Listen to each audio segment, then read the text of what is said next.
sana tuan-tuan dan puan-puan sekalian.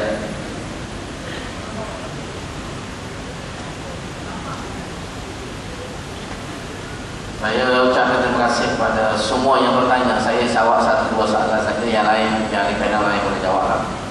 Pertama, isu tentang mengkanunkan ataupun taknim. Kenapa kita nak taknimkan saja dan kita tidak laksana? Bukan itu maksudnya. Maksudnya ialah mereka sekarang ini ialah mereka mengkanunkan. Itu asas dia. Mereka sekarang ini ialah mengkanunkan undang-undang ini supaya menjadi dan diiktiraf sebagai sebahagian daripada undang-undang negara. Sebab undang-undang ini belum ada lagi dalam undang-undang negara. Adapun soal pelaksanaannya ialah bergantung kepada cukup ataupun tidak cukup syarat. Contohnya bila kita kanunkan, diluluskan di Dewan, di Parlimen, lulus di peringkat negeri. Kalau berlaku contohnya kes kecurian, maka pihak penyiasat akan melihat kes itu adakah memenuhi syarat dan peruntukan yang ada dalam enactment untuk didakwa di bawah hukum hudud. Kalau kesalahan itu memang kesalahan mencuri tetapi tidak memenuhi syarat untuk didakwa di bawah hukuman hudud, maka dia akan didakwa di bawah hukuman tazim. Itu saja kaitan. Macam sekarang ni kita tengok contoh di Malaysia, Akta Dadah Berbahaya Section 39B.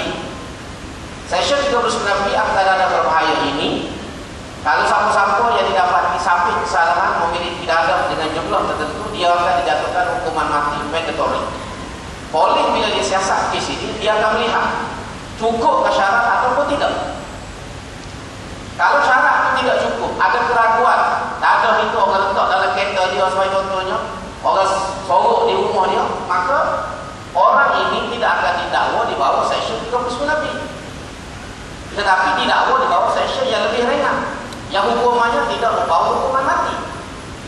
Jadi itu masuk dari itu yang mungkin itu masuk kalau Dr. Dr. Masri tadi. Dan dalam undang-undang jenayah syariah Islam Kelantan ini ada 15 pengecualian kepada kes mencuri. Ada 15 kecuali. Maknanya dalam 15 perkara ini pencuri tidak boleh dijatuhkan hukuman hudud walaupun dia memang mencuri. Pertama contohnya, ayah mencuri harta anak. Kalau ayah curi harta anak dia cukup nisab, cukup syarat, tetapi ayah tidak akan dipotong tangannya kerana dia mencuri harta anak. Dia akan didakwa di bawah ataupun dijatuhkan hukuman ta'zir. Isteri mencuri harta suami sebagai contoh, ataupun seorang yang orang pinjam duit dengan dia tak bayar hutang, katalah 5,000 ni tak bayar hutang, dia minta beberapa kali tak bayar, dia akhirnya dia pergi ambil motor kawan sebagai ganti duit yang dipinjam oleh kawan. Jadi sampai kesalahan kerana tak bayar hutang, dia ambil motor, memang sampai kesalahan di mahkamah, orang itu tidak akan dipotong tangannya kerana dia ada hak di atas harta mangsa tersebut. Jadi ada 15 kalau kita baca. Maknanya bukan semua kesalahan mencuri itu akan dipotong tangannya. Ada syarat-syarat yang ketat sebelum hukuman potong tangan itu dilaksanakan. Sebab itu kalau kita tengok di Saudi Arabia, walaupun banyak kelemahannya, dalam masa 26 tahun mereka melaksanakan hukum hudud ni, hanya 10 kes saja yang dipotong tangannya dalam masa 26 tahun. Dalam masa 26 tahun hanya 10 kes saja yang dipotong tangan. Bagi juga kita tengok zina di zaman Nabi, 10 tahun Nabi duduk di Madinah, kes zina tak sampai 10 kes. Dan berkait dengan tadi, memang sukar kita membuktikan orang berzina dengan 4 orang saksi yang cukup syarat. Dan tidak ada dalam sejarah kerajaan Islam yang lepas ni orang yang dijatuhkan hukuman zina kerana ada saksi, tak pernah berlaku. Zaman Nabi, orang datang mengaku dalam kes yang masyhur, Ma'iz dan juga Al-Ghamidiyah, 2 kes yang masyhur dan 2-3 kes yang lain, orang datang mengaku kepada Nabi, menyerah diri, mengiktiraf, mengaku bahawa dia telah melakukan zina.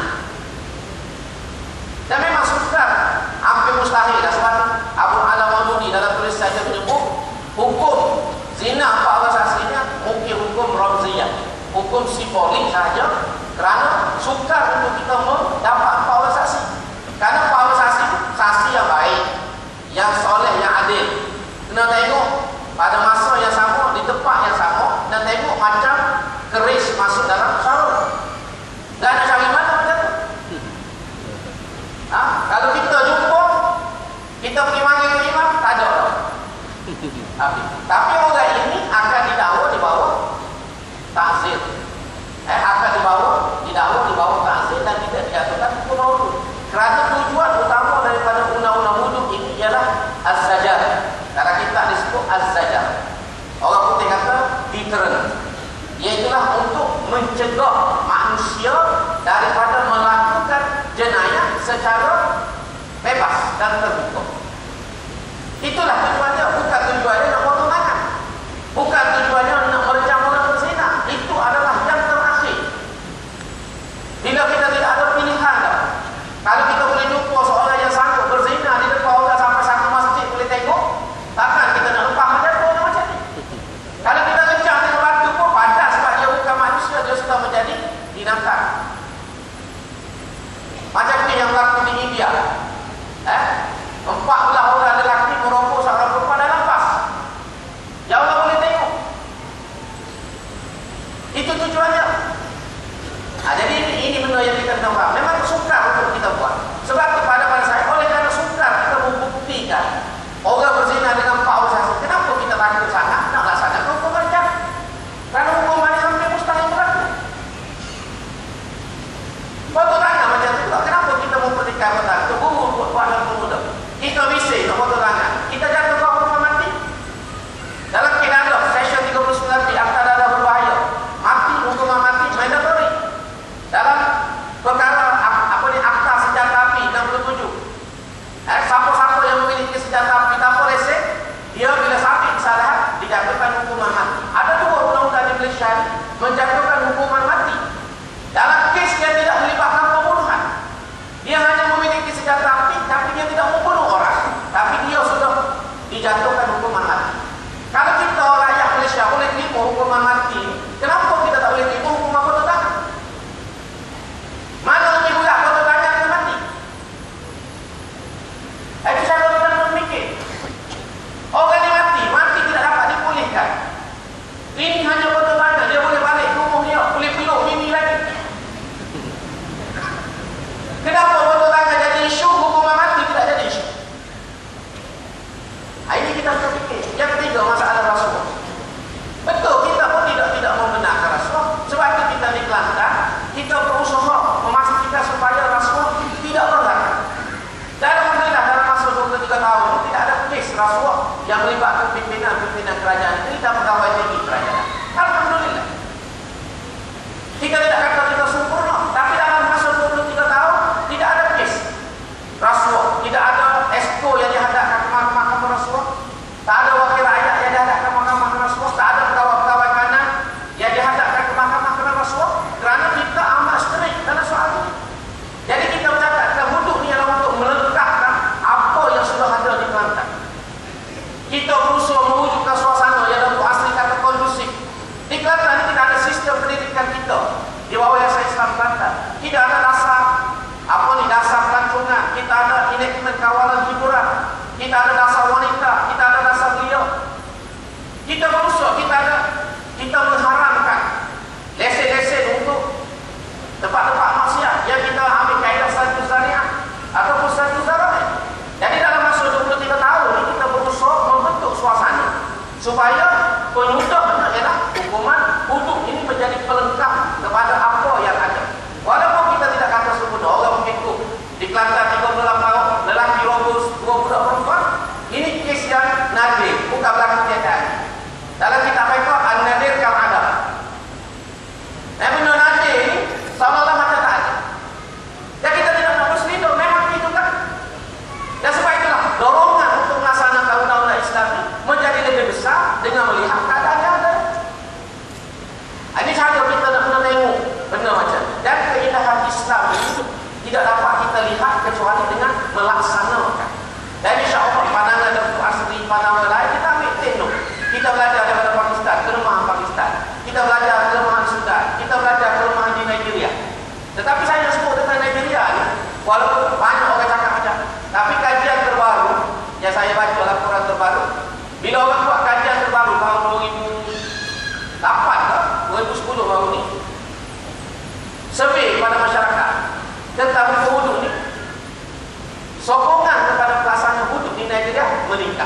terutamanya di kalangan masyarakat yang bukan Islam. Mereka menyokong, lebih ramai yang menyokong pelaksanaan undang-undang itu. Walaupun ada kelemahan situ tidak ada, alhamdulillah. Benar ini sebuah supaya kita tengok. Jadi inilah antara perkara-perkara yang penting yang saya rasa yang perlu. Yang penting mereka ini dia jadi undang-undang. Dan kita insya-Allah kita usaha. Jadi sebut nak mengemaskan mahkamah syariah ini akan usaha yang kita akan buat. Bukan mana kalau besok kita masuk parlimen dulu lusa tu kita potong tangan. Jangan jadi Dr. Mahathir kita mikir. Yang Mahathir seorang dia, tak ada orang lain kena cerita daripada Mahathir lagi. Ni Mahathir ni cakap kalau laksana undang tu hampir orang potong tangan seluruh kepolisian lantas. Jadi seolah-olah semua orang Islam ni jahat lantas. Kita mencuri saja. Ini satu persepsi yang salah. Dalam bab ini saya sebut mencuri kalau tulis di pagi pun tak berat.